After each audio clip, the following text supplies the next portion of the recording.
Amém. Paz do Senhor a todos, amém? Glória a Deus por mais uma vez estarmos aqui. Todo mundo que está aqui nessa noite, que veio aqui, que ouviu até agora, todo mundo entendeu bem quando o Bruno falou, eu que pedi para estar aqui. Foi? Todo mundo entendeu isso? Então tá bom. Foi ele que pediu. Eu queria convidar você a abrir tua Bíblia no livro de Lucas, capítulo 7.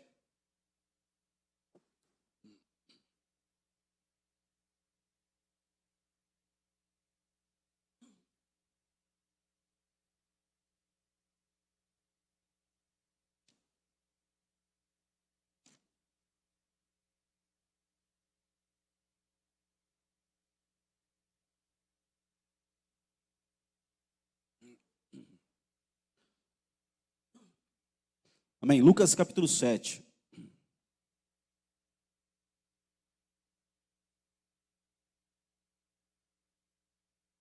Eu queria ler do verso 1 até o verso 10.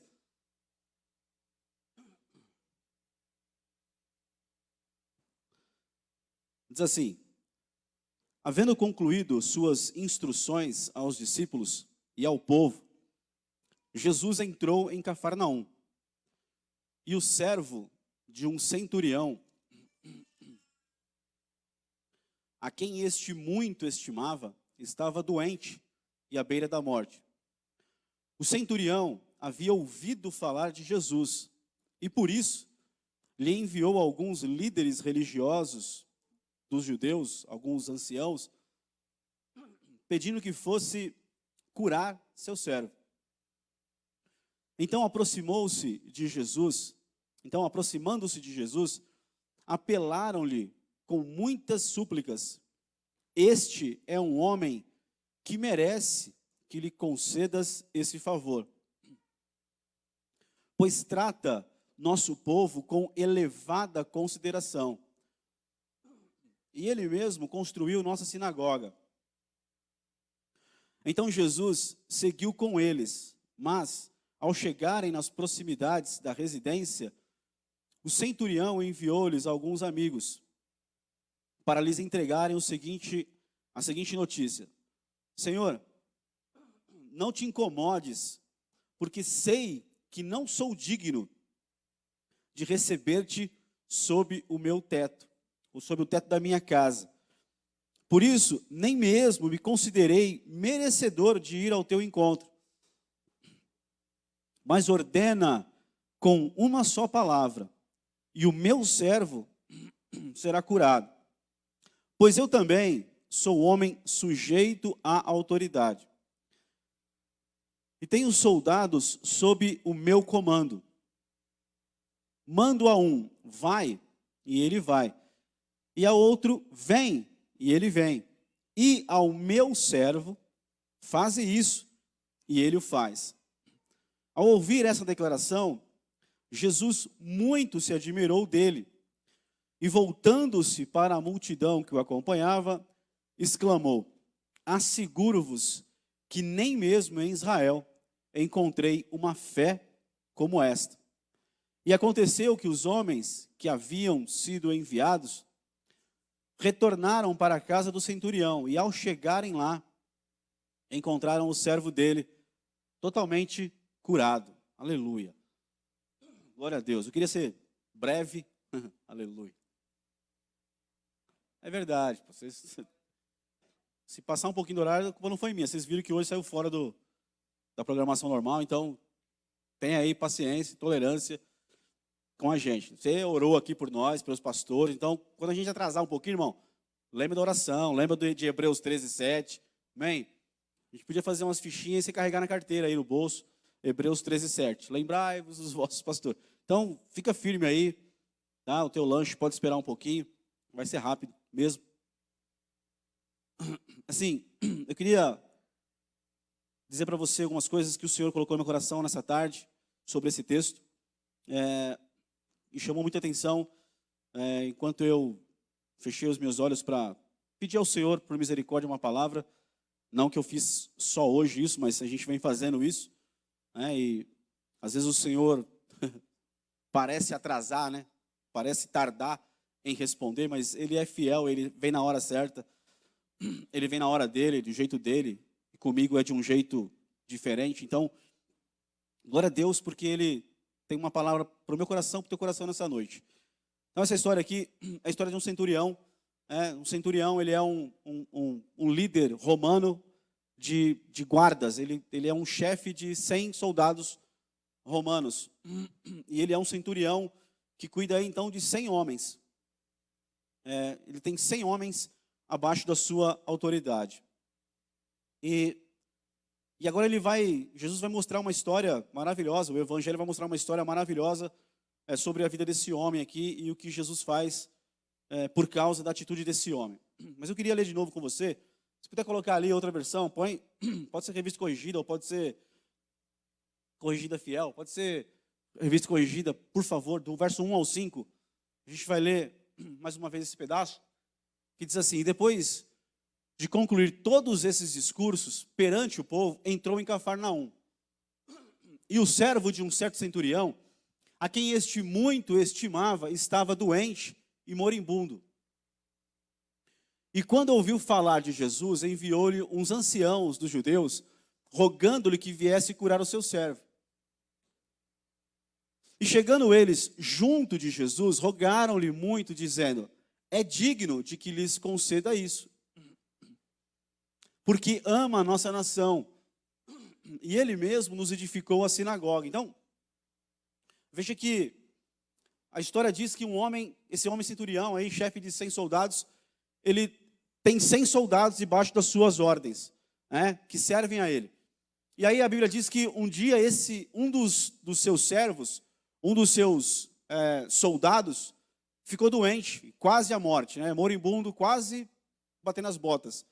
E aí a Bíblia diz que esse homem procura os anciãos da cidade de Cafarnaum, e o texto diz que Jesus nasce e ele é perseguido por Herodes por um tempo, e aí os pais vão para o Egito. Depois que Herodes morre, os pais voltam para Nazaré. Eles habitam em Nazaré por um tempo. Mas chega um dia em que Jesus, então, ele vai começar o seu ministério público. Ele vai, então, com 30 anos, ele vai se mostrar. Então, até os 30 anos, ele está em Nazaré com a sua família, na carpintaria, ajudando o seu pai, fazendo trabalhos ali, porque ele era um homem que trabalhava. E aí, com 30 anos, então, ele sai de Nazaré, deixa a sua casa ali, vai para Cafarnaum. Ele estabelece a sua casa na beira do mar, e em Cafarnaum, nessa cidade, desse contexto aí. E ele vai lá, e aí, o capítulo 7 que nós lemos aqui, essa história, é a primeira história que me aparece aqui em Lucas, depois de todo o sermão que Jesus prega. O texto começa no verso 1 dizendo assim, que terminado esse discurso, terminadas as palavras, então Jesus entrou em Cafarnaum. Que palavras são essas? Todo o evangelho, todas as bem-aventuranças, que você vai ver lá no capítulo 5 até o capítulo 7 de Mateus. E aqui também antes, todo o sermão do monte, todos os ensinamentos de Jesus. Agora olha para mim, eu aqui nessa noite, eu estou aqui dentro, você está aqui dentro diante de toda a palavra do Senhor Jesus. Ele acaba de pregar a palavra dele, acaba de ensinar, e agora ele vai mostrar para as pessoas que realmente o que ele fala, a palavra dele não é só palavra, ela é acompanhada pelo poder de Deus. A palavra do Senhor que é ensinada e que eu ouço e que entra em mim, ela produz fé, ela produz uma sensação, um sentimento de que eu ouço palavras de Jesus, os ensinamentos dele, e aí aquilo entra dentro de mim, de você, e você fala: eu creio nisso, eu creio que esse daí tem poder para falar. E depois que ele fala e que entra em mim, o poder dele é tão perfeito e maravilhoso que vai operar alguma coisa na minha vida. Não é só palavra ao ar, não. Eu preguei, ensinei, dei um discurso, um sermão, falei tudo o que vocês precisam ouvir até aqui, por enquanto, e agora vai ter milagre. Bom, eu creio nisso. É nisso que eu creio, que eu me apego, que eu me agarro. E se você não crê nisso, nessa noite eu te convido a crer nisso, em nome de Jesus. Que Jesus está aqui, aleluia. Eu gosto muito disso. Isso é o que norteia a minha vida, isso é o que me renova, é o que me revigora, é o que me faz continuar andando. Saber que Jesus está aqui. que eu me reúno num lugar onde Jesus está presente. Aleluia. Não? Então, amém, agora foi meio fraco. Você se reúne num lugar onde Jesus está presente, irmão. Você ouviu falar que Jesus está presente aqui nesse lugar, aleluia. Não só aqui, em vários lugares nesse momento, na cidade, no estado, no país, no mundo, em vários lugares tem pessoas que se reúnem porque ouviram falar que Jesus está naquele lugar. E eles sabem que Jesus tem o poder de fazer algo novo na vida deles. Eu creio nessa noite que Jesus tem o poder de fazer algo novo na minha vida. Eu creio que Jesus tem o poder de fazer algo novo na sua vida nessa noite. Então, toda a palavra do Senhor vem ao nosso coração. E nós recebemos isso. E agora ele vai mostrar, ó. Concluir as palavras. Agora tem milagre. Para eu receber milagre, irmão, tem que ter palavra. Tem que ter palavra. Tem que ter alicerce, tem que ter fundamento, tem que ter base. E as palavras do Senhor Jesus são isso para a minha vida. E para a sua vida nessa noite. Aí ele conclui as palavras, né? Todo o sermão que ele ministra ali. E aí o texto verso 2 diz assim, que o centurião tinha lá um servo, que ele amava muito. Lá no livro de Mateus, capítulo 8, é o texto correspondente dos evangelhos, a esse texto aqui, a esse capítulo 7. Diz que esse centurião tinha um entre 100 que estava doente e quase à morte.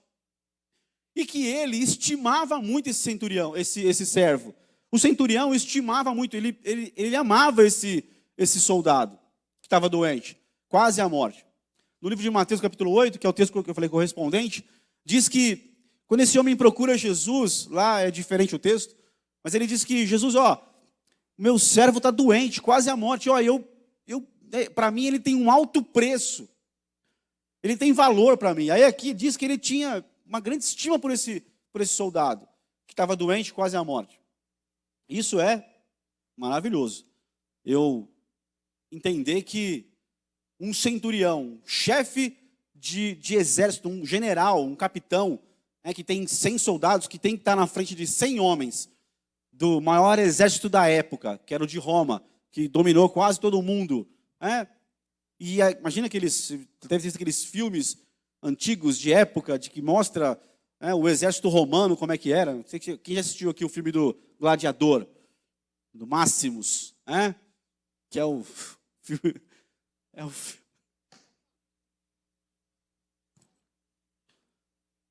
Não tem como citar esse filme, não lembrar do Tiziano, meu amigo, né? Que quase todo dia ele manda um áudio com a frase do Gladiador para mim. Aleluia. Você vê por aquele filme, você não assistiu, vai lá, dá uma procurada e vai assistir. Porque é maravilhosa a história, mostra o poder do exército romano. Quando Roma tomou Jerusalém, Israel, você vê o que eles construíram, as infraestruturas, a engenharia romana, eles eram poderosos. E o exército era barra pesada. E esse homem aqui é um homem sério, um homem que é chefe de 100. Então ele tem que ter uma postura, ele tem que ter uma posição, ele tem aqui que mostrar um certo grau de militarzão ali, igual da rota, assim, aqueles bravão, né? Porque ele comanda 100 homens do exército romano. Mas o texto fala, continua o verso 2. Ajuda aí. E o servo de um certo centurião, a quem este muito estimava, estava doente e moribundo. 3. E quando ouviu falar de Jesus, enviou-lhe uns anciãos dos judeus, rogando-lhe que viesse curar o seu servo. E chegando eles junto de Jesus, rogaram-lhe muito, dizendo, é digno de que lhes conceda isso, porque ama a nossa nação, e ele mesmo nos edificou a sinagoga. Imagina um homem desse, que está em Cafarnaum, ele está numa cidade ali, de Cafarnaum, e ele é chefe de 100, mas o texto diz que ele amava os seus soldados, que ele tinha estima, que ele se preocupava, que ele tinha um coração, um coração bom, ainda que ele tivesse que ser um general, um capitão de 100, ele tinha um apreço pelas pessoas, tinha um coração diferente. Diz que ele amava a nação de Israel. E diz que ele edificou, ele mesmo, o centurião ali, o chefe ali do 100, o texto diz que ele mesmo edificou a sinagoga que ficava em Cafarnaum. Um homem romano, chefe de 100, chefe de exército, amava os seus soldados, tinha um coração diferente. Ele mesmo edificou uma sinagoga para os judeus e ele amava a nação dos judeus.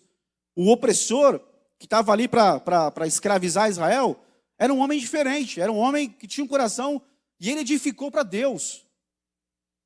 Ele edificava para Deus, amava o povo de Deus, amava os seus e edificava para Deus. Aleluia, tremendo isso, maravilhoso. Isso me chama atenção nesse dia. Aí, do verso 6 em diante.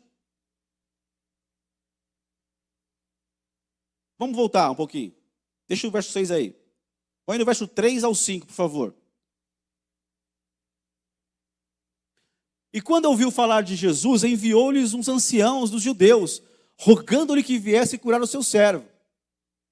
E chegando ele junto de Jesus, rogaram-lhe muito, dizendo: é digno de que lhe concedas isso, porque ama a nossa nação, e ele mesmo nos edificou a sinagoga. O centurião olha para ele e não se sente digno. Então ele chama os anciãos. Existem algumas possibilidades. Anciãos, no sentido de apenas eram homens de respeito da cidade, homens de idade que tinham respeito da cidade ali, ou provavelmente eram líderes da sinagoga, chefes da sinagoga, porque esse termo é aplicado para pessoas que têm um cargo de liderança religioso. Mas o que importa é que ele chama os anciãos da cidade, religiosos ou não, mas ele chama anciãos e pede para que eles intercedam a Jesus a favor da vida dele e do servo que está doente. Ele arruma intercessores. E os intercessores vão lá, aos pés de Jesus, e dizem: ele é digno de que você conceda, de que o Senhor Jesus, de que o Senhor conceda isso para ele. Ele é digno, porque ele ama a nossa nação, e ele mesmo construiu a sinagoga. Alguém foi lá interceder diante de Jesus pelo centurião. E aí, o centurião, ele não se sente digno de ir para Jesus. Ele ouve falar, mas ele não se sente digno de falar com Jesus, de receber algo de Jesus.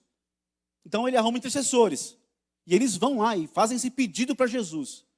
E Jesus ouve isso e vai com eles. Aceita o chamado ali.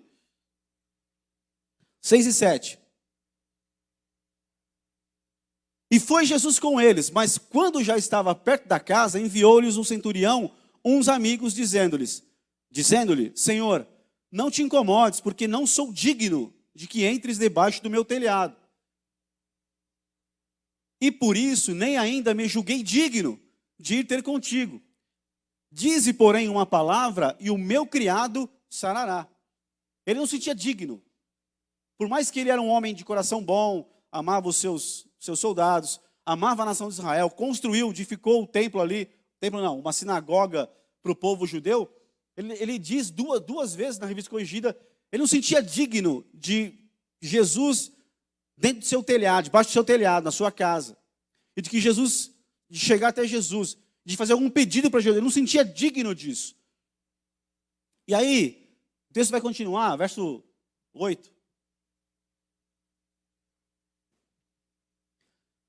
Porque também eu sou homem sujeito à autoridade, e tenho soldados sob o meu poder. E digo a este: vai, e ele vai, e a outro: vem, e ele vem, e ao meu servo: faze isso, e ele o faz. O homem, irmão, esse homem é uma bênção.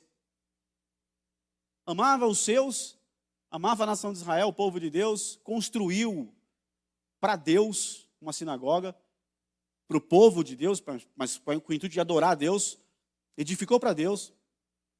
Ele era um homem que cuidava de 100 soldados, e ele diz aí para Jesus: eu estou debaixo de autoridade, eu sei quanto é sério quando uma pessoa tem autoridade, Jesus. Eu levo a sério a questão de autoridade, de submissão e de autoridade. Por quê? Porque acima de mim, Jesus, eu tenho um superior, eu tenho alguém que me dá ordens e eu obedeço. A palavra do meu superior que é dita para mim, eu vou dar um jeito de fazer, eu vou obedecer. E os 100 os 100 soldados que estão debaixo de mim, que recebem as minhas ordens, eu digo, vai, e eles vão. Eu digo a outro, ó, vem, ele vem. Aí, no fim do verso diz assim, e a outro, vem, ele vem. E ao meu servo, está falando especificamente do servo que está doente. Agora, ele fala dos servos, que ele fala, vai, vai, vem, vem. Mas aí, ele especifica, e ele vem. E ao meu servo que está aqui em questão, faze isso, e ele o faz. Um homem que conhece princípios, que inclusive estão na palavra do Senhor, mesmo que ele não sei se ele lia a Bíblia ou não lia, mas ele conhece os princípios, ele vivia princípios de autoridade. Então esse é um homem que, se você olha para a vida dele, eu olho para o texto e eu enxergo, esse homem parece que não tinha brechas, né? Devia ter, claro. Mas olhando para o texto e para o contexto, e para o que aparece para nós aqui no texto, parece que ele não tinha brechas. Era um homem que amava, como você ama. Como você ama os teus. E como você ama os estrangeiros. Porque o centurião era um estrangeiro, de outra nação. Então, como você ama os teus e como você ama os estrangeiros, os que não são tão próximos e tão perto de você e tão perto de mim, então já é uma bênção. Você conhece, o centurião conhece o princípio de autoridade. Ó, se o meu superior falar, vai, eu vou. Eu não questiono, eu não fico perguntando por quê, como que é, mas não é assim, não vai dar certo. Sabe aquele negócio do... Lembra do desenho do Lip do Hard? Quem lembra aqui? Do leão e da hiena. O Cido levantou a mão tão rápido. Nem acabei de falar, ele levantou a mão. Ele conhece o desenho. Do leão e da hiena. Tinha um desenho antigo. Não, é um desenho bem legal. E tinha lá um leão, o Lip era animado, irmãos. Ele queria ir para cima, ele corria. Ele vai dar certo, vai dar certo. E tinha a hiena se arrastava. Era o Hard, ela se arrastava. E aí o leão diz, vamos lá, vamos pegar esse bicho, vamos jantar ele e tal. E aí a hiena ia atrás, ó céus, ó mês, ó dia, lembra disso? Ó ano, agora você lembrou, né? É o Hard, é a hiena. Ó céus, ó mês, ó dia, era a frase dela. E ela é bem devagarzinho e dava tudo errado, sempre, lógico. Tinha uma hiena, tinha um Hard, tem que dar errado. É isso, irmão. Mas sabe que você vai, faz assim, não... Tem a palavra vem no meu coração, eu não faço. E aí eu não cumpro, eu não recebo ordens, eu sou mais eu me garanto. E vai nessa pegada, vai. E aí você vai ver onde você vai entrar, pelo cano. Mas você não é assim, fique em paz. Vou usar o que às vezes a gente usa aqui. Eles não vieram hoje. Mas ele conhecia, falou para mim, eu cumpro. Porque eu sei que isso é importante no mundo espiritual. E eu falo para um, vai, ele vai. Falo para outro, vem, ele vem. E para o meu servo, eu estou falando, vai, ele não está indo. E eu falo, vem, ele não está vindo. Por quê? Porque está doente, está quase à morte. Ou seja, Jesus, eu sei que a autoridade é algo muito sério. E quando tem alguém que é um líder sobre alguém, e dá uma palavra e a pessoa não cumpre, é porque tem uma outra liderança, tem um outro poder sobre esse servo que não está deixando ele cumprir a palavra. Ou seja, eu estou falando para um servo aí e está doente. Tem um outro senhorio sobre ele, que é a enfermidade. E é por isso que esse meu servo não está cumprindo o papel dele. E eu percebi que sobre ele, Jesus, tem um outro senhorio. E eu não estou conseguindo vencer esse senhorio. Eu estou vindo ao Senhor, Jesus. Recorrendo ao Senhor. Pedindo a intercessores que vão até o Senhor. Para o Senhor liberar uma palavra, porque eu sei o poder que há na palavra de quem tem autoridade. Eu não sou digno de o Senhor vir na minha casa, nem sou digno de ir até o Senhor, mas eu sei que se o Senhor liberar uma palavra, lá em casa muda. Se o Senhor liberar uma palavra, todo o senhorio que está impedindo o meu caminhar normal, cai por terra. Porque eu olho para o Senhor, eu ouvi falar do Senhor. E sei que o Senhor tem todo o poder. Se tem alguém que pode resolver a minha causa, Senhor, é o Senhor, Jesus. Lá no meu servo, é o Senhor. Porque tem um senhorio lá sobre ele que eu não tenho poder. Eu sou chefe de 100, eu sou de Roma. Mas a minha autoridade tem limites. Mas a autoridade do Senhor, Jesus, não tem limites. Bom, como eu amo esse Jesus. Como eu amo esse Jesus. Eu amo esse Jesus. Verso 9. E ouvindo isso, Jesus maravilhou-se dele e voltando-se, disse à multidão que o seguia: digo-vos que nem ainda em Israel tenho achado tanta fé. Irmão, olha para mim, pessoas nos evangelhos que maravilharam Jesus, geralmente são estrangeiros. A Bíblia diz em João capítulo 1 diz que Jesus veio para os seus, ou seja, para o seu povo. Ele é judeu, ele nasceu como judeu, como homem, mas nasceu em Israel, judeu, da descendência de Judá, da tribo de Judá, da tribo que lá em Gênesis foi profetizado seria a tribo que iria reinar sobre Israel, que teria o governo. E Jesus nasce judeu. Então ele veio com um propósito ali primaz, em primeiro lugar, para os seus. E lá em João 1 diz que os seus não o receberam. E ele diz aqui nesse capítulo, ele ouve o que o centurião falou, e ele se maravilha, ele ficou maravilhado com aquilo. Imagina Jesus maravilhado. Imagina aquele que é maravilhoso, agora ficar maravilhado. Por quê? Por causa da fé de alguém. Ele fica maravilhado. E ele vira para a multidão que estão acompanhando ele e diz: nem Israel. Digo-vos que nem ainda em Israel tenho achado tanta fé. Aonde eu deveria achar fé, eu não achei. O povo que conhece Abraão, que é o pai da fé, o povo que conhece toda a história, tem as profecias, tem os profetas, tem tudo, que falam de mim, eu vim, falei, estou começando a operar milagres, não tem fé. E esse não tem fé, aí que Jesus está falando aí, digo-vos que nem ainda em Israel tenham achado fé. É porque ele procurou, irmão. Por 3 anos e meio ele procurou, bateu, falou, pregou, ensinou, fez maravilhas. Muitas vezes nem os seus próprios discípulos, os 12 que andavam com eles, de maneira mais direta, tinham fé, mostraram fé. Por várias vezes você lembra dos evangelhos que eles amarelaram, pipocaram na fé. Desculpe o termo, mas pipocaram na fé. Quando Jesus se vira para eles, muitas vezes, mas vocês não têm fé ainda. Cadê a fé de vocês? E Jesus, ele se maravilha, ele fica maravilhado, irmãos, com a fé daquele homem que é estrangeiro. Ele diz, nem em Israel eu achei tanta fé. Isso é maravilhoso. Nessa noite está aqui o povo dele, o povo que tem fé. O povo que está aqui, irmão, veio aqui pela fé. Você não veio aqui por nada, a não ser porque você tem fé em Jesus. Fé na palavra, fé em Deus.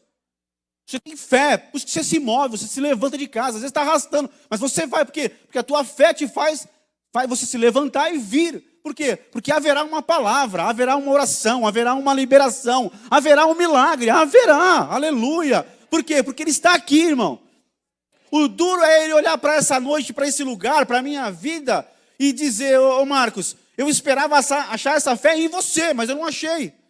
Eu te dei palavra, eu liberei palavra para você, e você ouviu a palavra e não deixou que a fé fluísse. E a Bíblia diz que a fé vem pelo ouvir, e ouvir a pregação do Evangelho. Então, quando eu estou aqui sentado, ouvindo uma mensagem, uma palavra do Senhor Jesus, que Ele libera sobre ministros dEle, e eu estou aí no banco sentadão, pensando na vida, longe, lá, né, com a cabeça lá não sei aonde, e meu corpo está aqui, mas eu estou lá, e a palavra não entrou, a fé não foi gerada. Desculpe, a culpa é de Deus? Não, a culpa é minha. E olha aqui, nessa noite, aqui agora, vou dizer para você uma coisa, que eu creio aqui nessa noite. Hoje eu creio aqui nessa noite. Hoje eu creio aqui, nessa noite, nesse momento. Porque, irmão, quando eu não recebo, a culpa é minha, porque eu não tenho fé. Porque eu não dei crédito, porque eu não me apeguei à palavra, porque eu não criei. Eu sei que tem uma igreja aí, gigantesca, que é mundial, né? Que aí eles fazem desafios antibíblicos. Ó, dá seu carro, que Deus vai te dar uma BMW. Essas barganhas diabólicas com Deus, que Deus não tem nada a ver com isso. Né? E eles usam muito isso. Ó, se não aconteceu, você não teve fé. Aí joga a culpa no povo. Nessa noite, eu queria dizer para você que na minha vida, muitas vezes é assim. Não baseado nesse movimento horroroso, diabólico. Não, não. Estou dizendo que muitas vezes eu ouço a palavra e eu não dou crédito para ela. Eu fico com a minha dor, com a minha decepção, eu fico lambendo a minha ferida. Eu fico compartilhando as minhas dores, as minhas emoções fragilizadas. Eu fico chorando as pitangas para os outros. Mas eu não fico com a palavra. Mas a palavra tem vindo, irmão. A palavra tem vindo ao teu coração, à tua vida. A palavra tem vindo à minha vida, ao meu coração. Eu já falei aqui, vou falar de novo. Eu amo, de todo meu coração, diante do Senhor, que Ele me recolha se é mentira minha. Eu amo vir aqui e vir uma palavra dura que faz eu olhar para mim e dizer assim, eu preciso mudar. E eu preciso me posicionar. Eu preciso tomar vergonha na minha cara, eu preciso me converter, eu preciso ser crente. Eu amo isso. Por quê? Palavrinha que vai fazer eu ficar todo, massagear meu ego, isso é terrível. Agora, quando a gente tem uma palavra que mexe, eu penso, pô, eu preciso mudar isso aí. Eu preciso mudar, preciso consertar. Vou sair daqui para consertar. É de Deus, irmão. Então Deus tem falado com você, comigo. Isso tem que gerar fé no meu coração. Esse tipo de fé que eu estou aqui falando para você nessa noite, é aquela fé assim, ó, é eu me apropriar daquilo que Deus tem para a minha vida em Cristo Jesus. Já cantou aquela música? Tudo que Jesus conquistou na cruz é direito nosso, é nossa herança? Quem já lembra desse cântico? Já cantou isso? É direito nosso, é nossa herança. Isso é fé, é eu me apropriar. É eu tomar posse, é eu pegar para mim aquilo que Cristo conquistou na cruz. É eu ir para Deus e falar, Deus, eu creio que Cristo conquistou saúde para a minha vida, bênção para a minha vida, paz para a minha vida, salvação para a minha vida, mudança de situação, milagre na minha vida, na minha casa. Eu creio nisso, Senhor. Eu me aproprio disso. Agora, se eu for deixar os dias passarem, irmão, e aí eu vou querer culpar Deus, culpar a igreja, culpar a mensagem, culpar o louvor, culpar qualquer pessoa. Mas eu nunca vou reconhecer que é porque eu não crio. Você precisa crer, irmão. Que Jesus, nessa noite, repito, Ele está aqui. Irmão, que Ele fique maravilhado com a nossa fé nessa noite. Que o Senhor Jesus fique maravilhado com a nossa fé. Sabe, deixa eu falar uma coisa para você. Como é sério isso? A gente às vezes ministra aqui, pastor ministra, alguém ministra aqui. Aí a gente, para fazer apelo, é muito complicado, é com direção mesmo, é com Deus fala com a gente. Aí você luta com você fala, não vou fazer, porque aí você faz o apelo. E aí você sabe, quem ministra sabe que Deus está falando com 200 pessoas. E aí você, eu não ligo muito para isso, mas aí você olha para o apelo, tem 15. Você fala, Deus, será que eu ouvi errado? Não, não é que eu... Aí depois você ouve falar, alguém depois comenta, a palavra foi para mim. Eu senti queimar. Mas eu fiquei no banco, eu não tive coragem, eu fiquei com vergonha. Irmão, crente com vergonha de receber a vitória, porque creu na palavra que Jesus falou para ele. Tem alguma coisa errada, irmão. Tem algo de errado e não é com Deus. É comigo. É comigo. Desculpa, é com você também. Muitas vezes é com você. De não se levantar e esquecer quem está do seu lado, direito, esquerdo. Vim marchando na frente no altar e dizer, Senhor, eu estou aqui. O Senhor falou comigo. E eu creio nisso. Eu creio na tua palavra para a minha vida. O problema é que talvez eu estou sentado, aí eu ouço a mensagem e eu fico pensando, se aquele irmãozinho tivesse aqui hoje, por que ele faltou? Olha como Deus ia falar tanto com ele. Irmão, Deus não está falando com o teu irmãozinho, Deus está falando com você. Deus está falando comigo. Volta a maravilhar Jesus com a tua fé.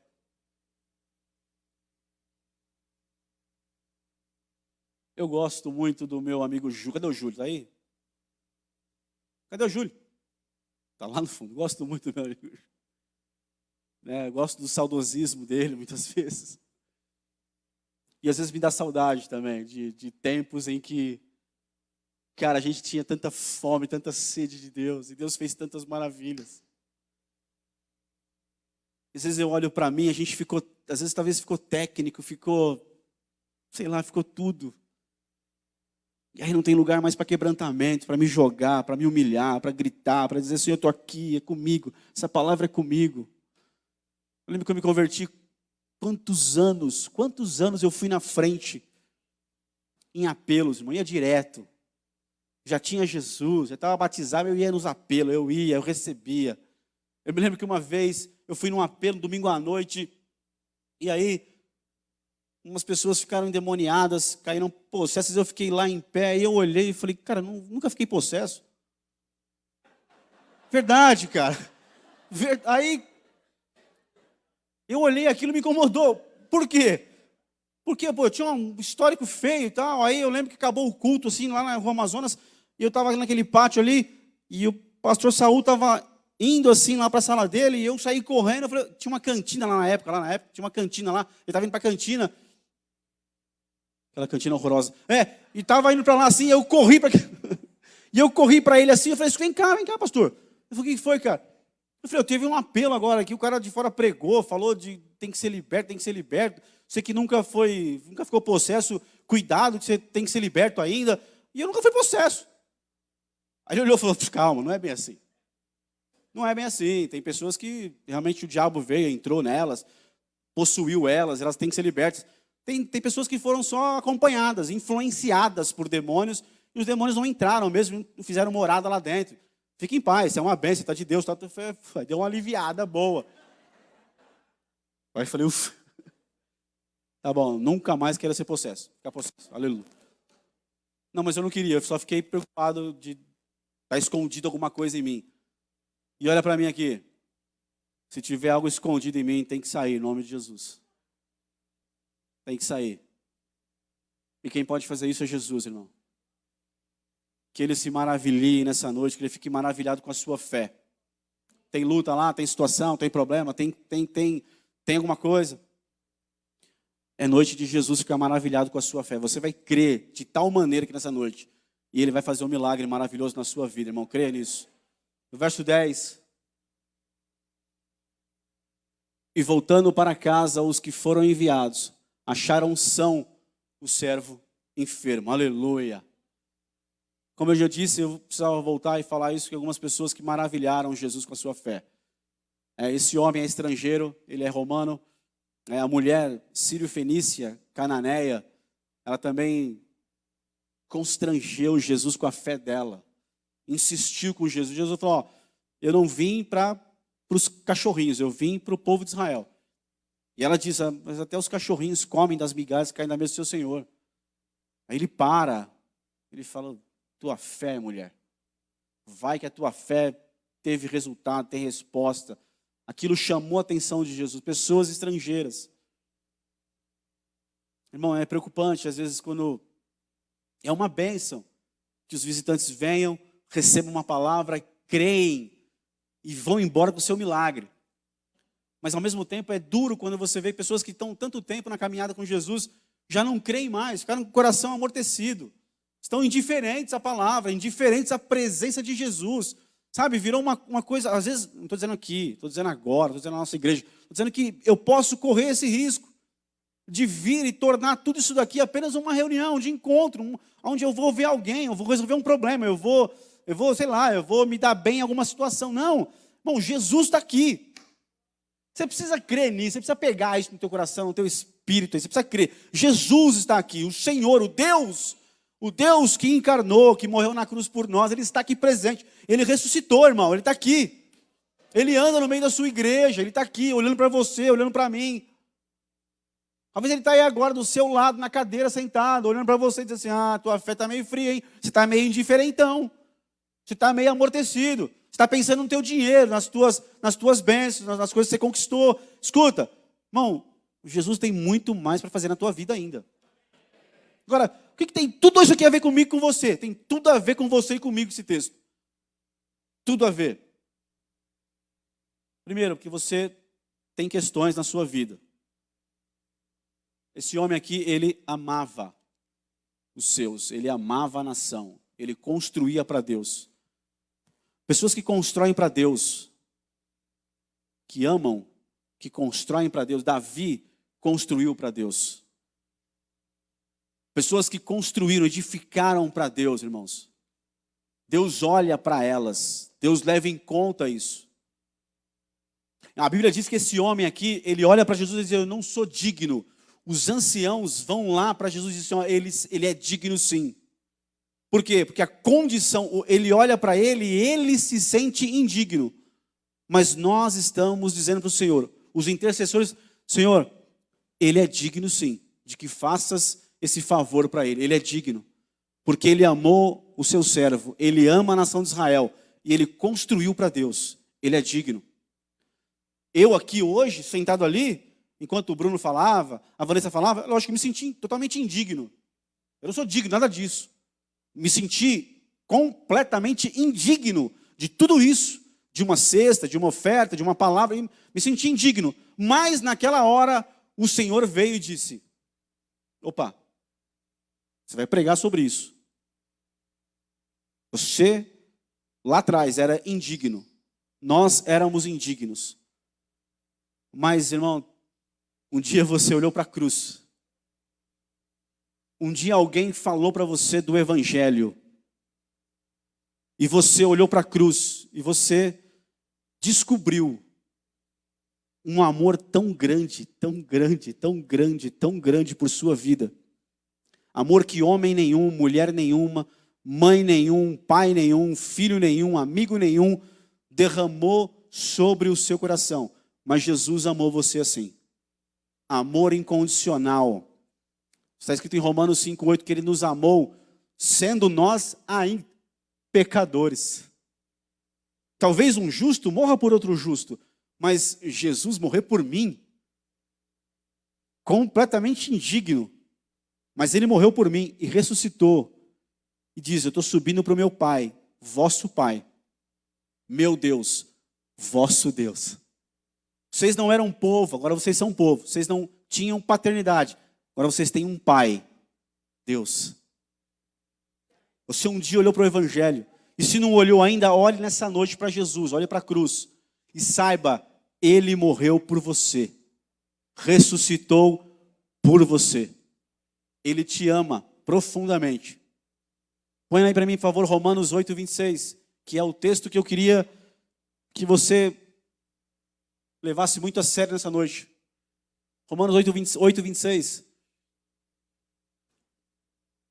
Do mesmo modo, o Espírito nos auxilia em nossa fraqueza, porque não sabemos como orar. No entanto, o próprio Espírito intercede por nós, com gemidos impossíveis ou inexprimíveis, de serem expressos por meio de palavras.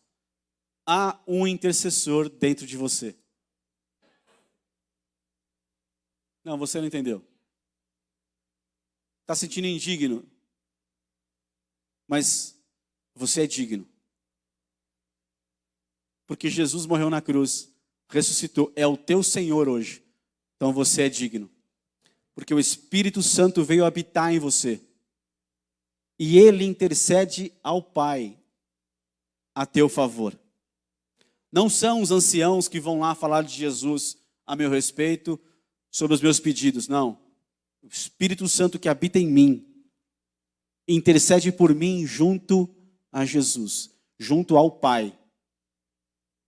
E o Pai concede, porque olha para quem? Para mim? Para as minhas... Não, olha para o Espírito Santo, olha para Jesus, olha para o sangue que foi derramado a meu favor, a teu favor.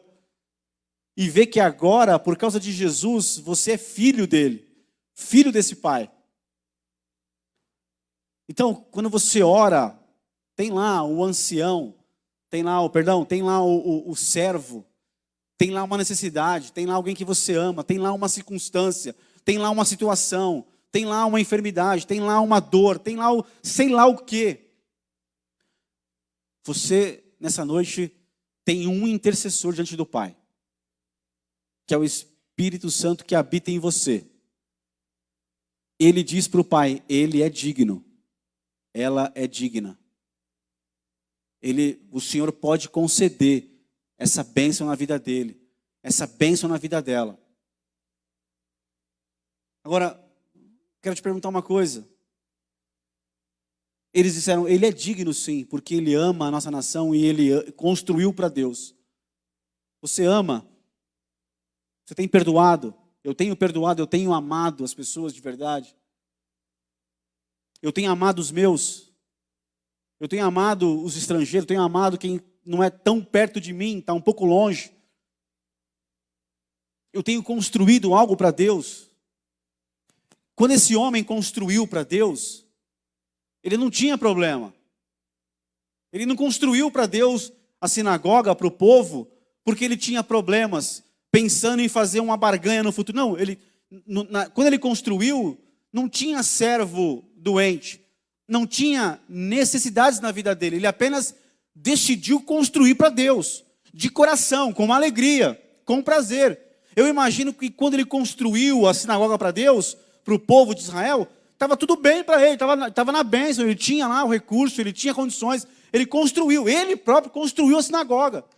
Estava tudo bem, não tinha problema, necessidade, irmão. Quando você está aí agora, eu estou aqui, e eu tenho a oportunidade de construir algo para Deus, coisas para Deus, sem interesse, sem barganha, sem segunda intenção, não, de coração limpo, com alegria. É para construir para Deus? Eu amo o povo de Deus, eu amo esse Deus, eu amo as coisas dele, eu quero construir, eu quero ajudar, eu quero me envolver, eu quero fazer parte. Não estou falando de oferta não, fica tranquilo, desarma, não estou falando de dinheiro não, estou falando de tudo. Estou falando de igreja, de ministério, departamento, de vida com Deus, de amar o próximo, de ajudar, de construir algo para Deus. Eu tenho feito isso, será? Ou eu não me envolvo, eu estou de longe, eu estou, disperso. Não, irmão. Aqui você tem a oportunidade de construir algo para Deus, sempre, todos os dias. E quando você faz isso, você cria um depósito diante de Deus. Aí o Espírito Santo vai lá, Jesus vai lá. O livro de Romanos diz que nós temos 2 intercessores, Jesus e o Espírito Santo. Eles vão ao Pai e dizem, ela é digna, porque ela ama. Ela tem um coração, ela tem cargos, ele tem posses, ele tem bênção, mas ele ama, mas ela ama, mas eles edificam. É você, irmão, nessa noite, diante da palavra do Senhor, e saber que qualquer questão que você trouxer para Deus, Ele vai fazer um milagre. Mas eu preciso crer nisso, irmão. Eu preciso crer na palavra, eu preciso crer que Deus tem poder para fazer isso. Eu preciso me apropriar disso. Eu preciso saber que Jesus, lembrar que Jesus fez tudo naquela cruz, não foi em vão, não é brincadeira, não é um conto, não é uma historinha, não. É fato, é realidade. O que Ele fez na cruz alcança a minha vida hoje, todos os dias, todas as manhãs, todas as tardes, todas as madrugadas. Eu continuo crendo nele. Eu continuo crendo na palavra dele, nas promessas dele. Eu continuo crendo nele. Fica de pé aí.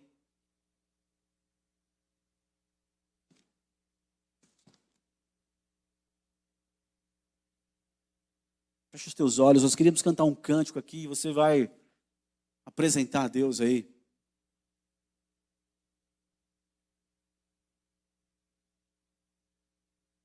Mas eu queria te convidar, irmão. Fecha os teus olhos.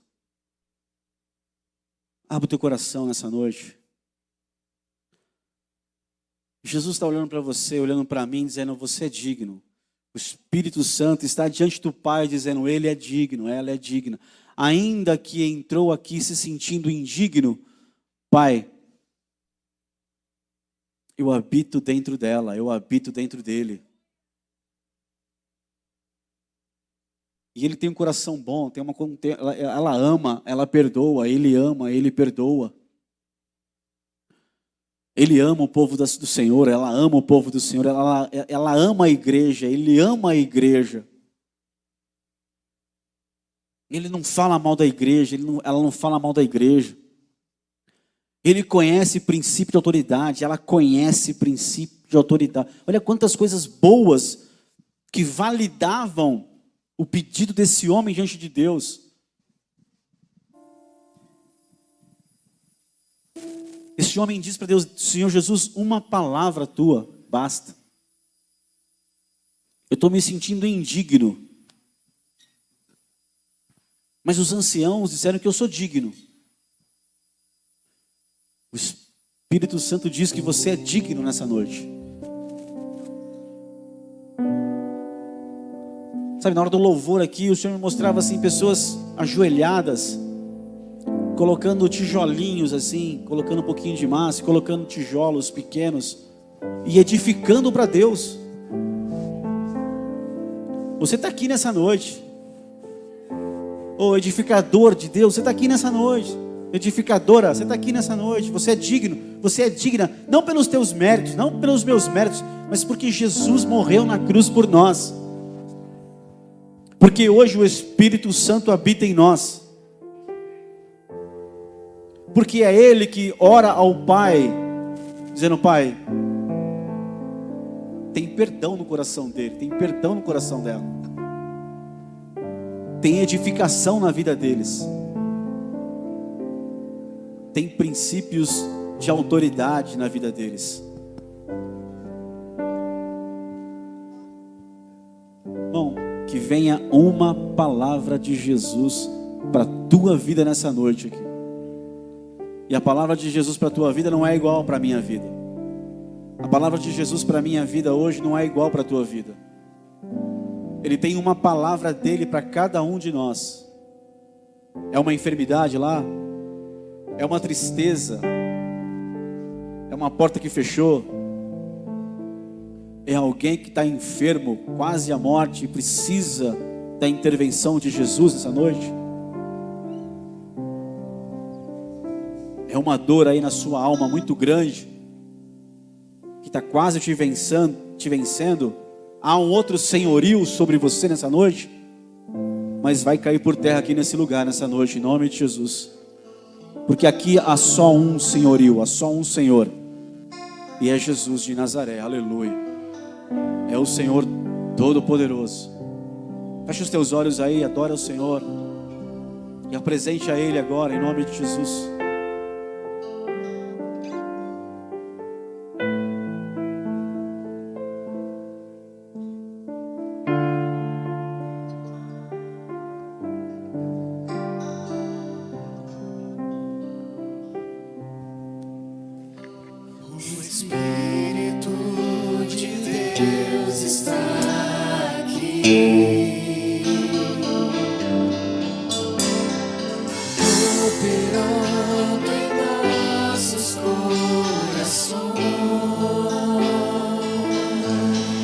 Aleluia. Trazendo sua vida e poder,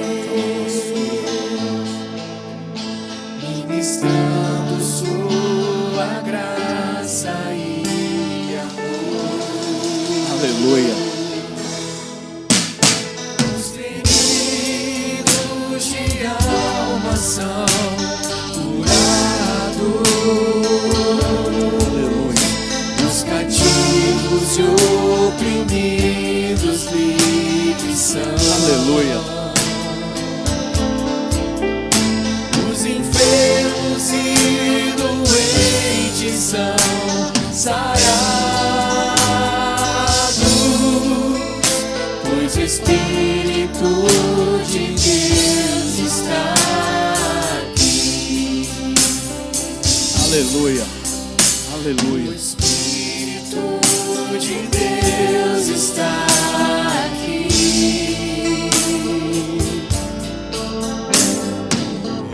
operando em nossos corações. Aleluia. Trazendo sua vida e poder, ministrando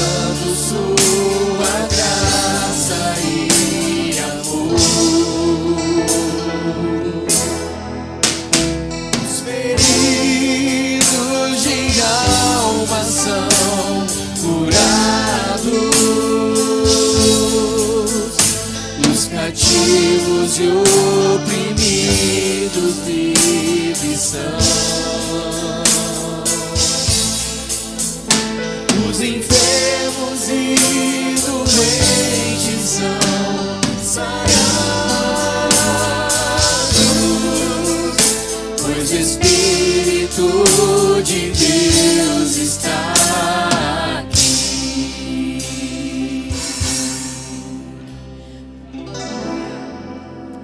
Fecha os teus olhos aí. Se você puder colocar uma mão no teu coração, eu quero dizer algo para você da parte do Senhor. Você é digno, porque na sua vida existem obras de amor, existem obras de fé na sua vida. Às vezes você entrou aqui dizendo: eu não sou digno, e está aí batendo: eu não sou digno. O Senhor diz para você: você é digno, porque eu olho para você e vejo obras de fé, obras de amor. O centurião era um estrangeiro, eu era um estrangeiro, você era um estrangeiro. Nós não éramos povo, mas pelo sacrifício de Jesus, nós somos povo de Deus hoje. Existem obras na sua história, na sua vida, existem obras de fé, obras de amor. E o Senhor é aquele que entra nessa noite com uma resposta para você, com um milagre na sua vida. Mas você precisa crer que você é filho dele, que ele habita em você, e que é ele que vai para o Pai e diz: Pai, ele é digno sim, ela é digna sim.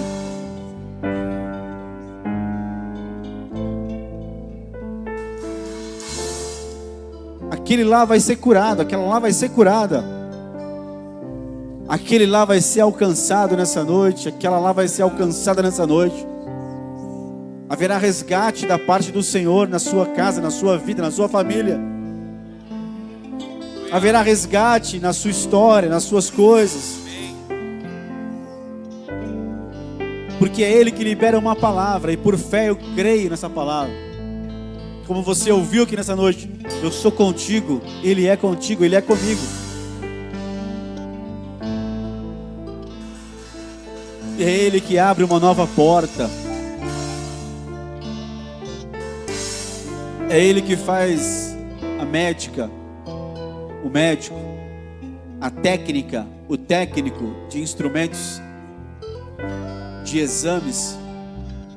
É Ele que faz essas pessoas tirarem 2 exames e olharem assim e dizer: não, mas esse aqui está ruim, aquele ali está bom, esse aqui está errado, esse aqui está errado. O que está ruim está errado.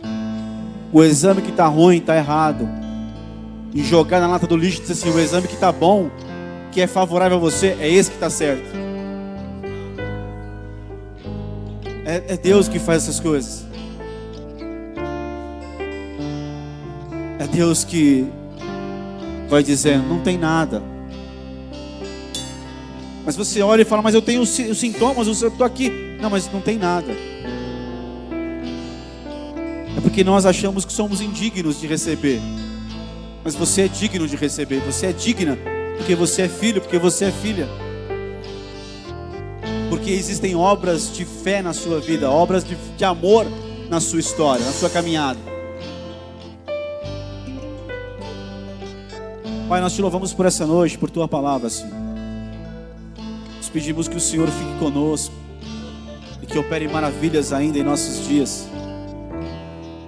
Nós te louvamos por essa noite, Deus. Te louvamos pela tua visitação.